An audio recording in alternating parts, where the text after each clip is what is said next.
Some of the top investors in the world are buying PDD Holdings like crazy right now. So today we are going to go through our 7-step analysis process to understand what smart money sees in this business. It's true that Pinduoduo has grown faster than almost any other company in the world. But since it is a Chinese stock, we need to ask, how risky is it? So let's find out why these top investors like Michael Burry or David Tepper are putting their money in PDD, and whether we should think about buying it too.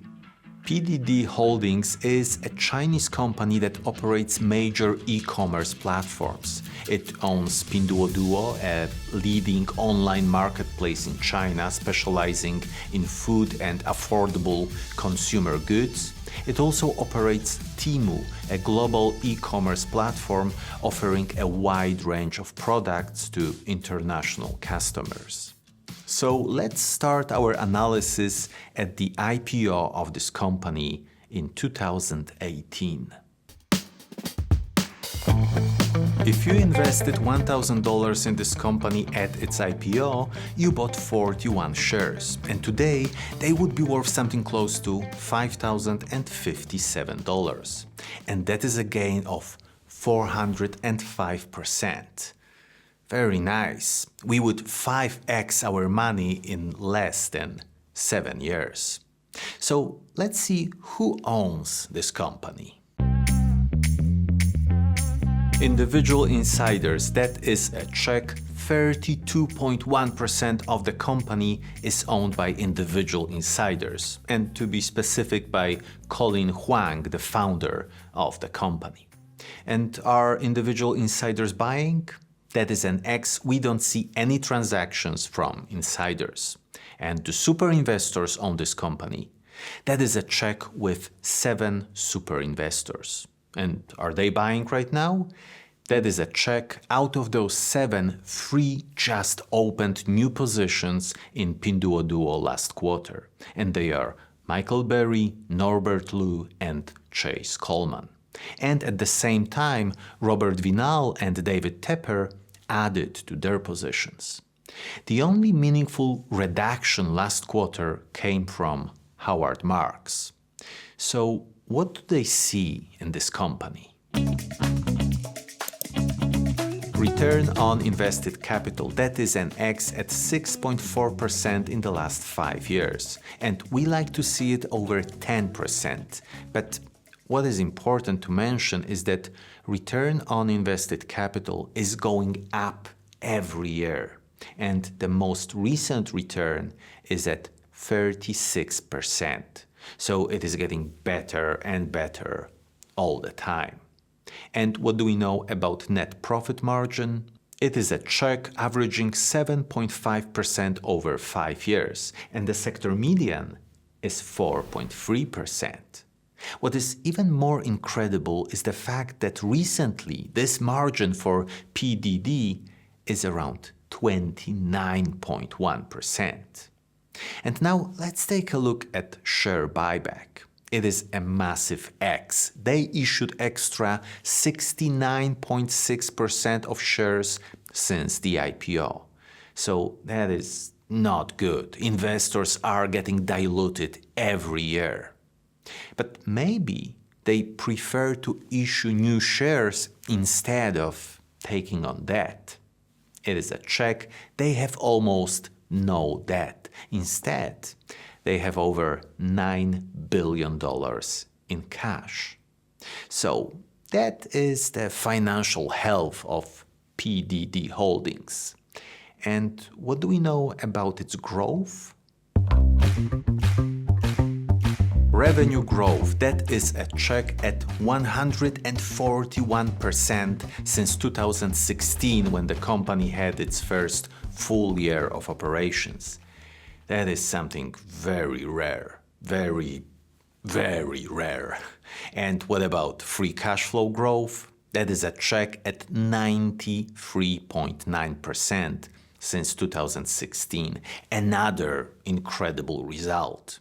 And earnings per share growth, that is an X, but not because they are not growing their earnings, but because we can't really calculate the long-term growth since the company is profitable only from 2021.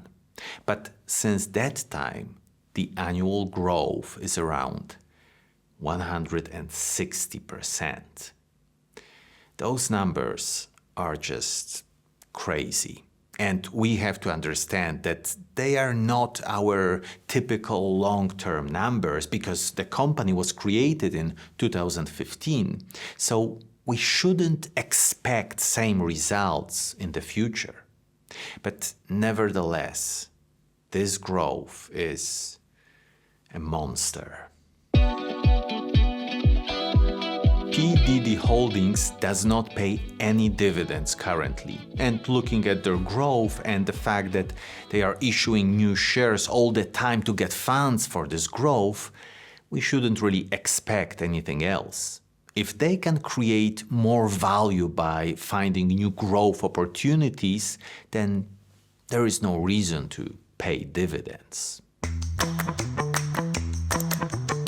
Price-to-earnings ratio is 11.8, one of the lowest PE ratios this company ever had.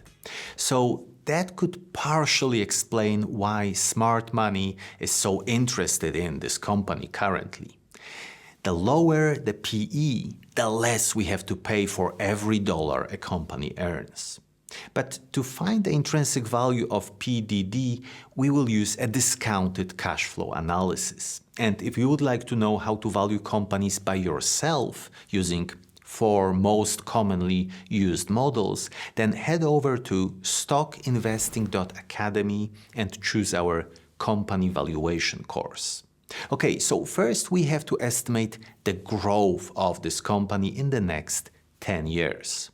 So, in the low scenario, we will predict a growth of 3% for the first 5 years and then 2%, in the medium 6% and then 4%, and in the high scenario 12% and then 8% growth. So, the low scenario is close to the predicted growth of the industry, which is around 3.2%. Medium is showing a story in which PDD will grow twice as fast as the industry, and the high one is predicting a much faster growth than that, but still only a fraction of what we saw in the last few years. I'm trying to be very conservative here. For one, the growth we saw in the last few years can't really continue for the next decade, or at least a chance of that is very minimal. And secondly, it is a Chinese company and there are a number of risks associated with that, but we will get to that in a minute. So, with such estimates, the intrinsic value in the low scenario is $167, in the medium $200, and in the high scenario $288. But we have to always apply a margin of safety to those prices. I use a 30% one. And with such a margin, we get in the low scenario $117, in the medium $140, and in the high one $201. And the current price is around $119. So only the low scenario with the margin of safety is in the red. PDD Holdings looks really nicely priced at the moment. But before we decide to invest our money into this company, let's try to put everything we learned into perspective. PDD has some incredible growth. It also has virtually no debt and a very attractive price. On the other hand, it is diluting investors on a massive scale by issuing new shares. And it is a Chinese company, so we get geopolitical risks and also the ability of the Chinese government to influence this company on a massive scale. So let's take a look at our Stock Ranking Pro to compare PDD with all the other companies we analyzed on this channel. First, let's see the difference between the intrinsic value and the current price. Well, PDD is the 20th cheapest company in the ranking currently. That is very good. We have over 100 companies here. But not all of them are the same quality. Let's filter the ranking to show only the companies that have the overall score over 1.5. Straight away, PDD goes up 9 places. And let's say that we also want to see only companies that have a revenue growth over 15%. And then PDD is up in the top 5. So when it comes to really strong, fast-growing companies, it is one of the cheapest options out there. And super investors seem to believe that this current lower price is an incredible possibility to get hold of one of the fastest growing businesses in the world. Is it risky? Definitely. Can it be extremely profitable in the long term? Well, it's possible. Thanks for watching and see you in the next one.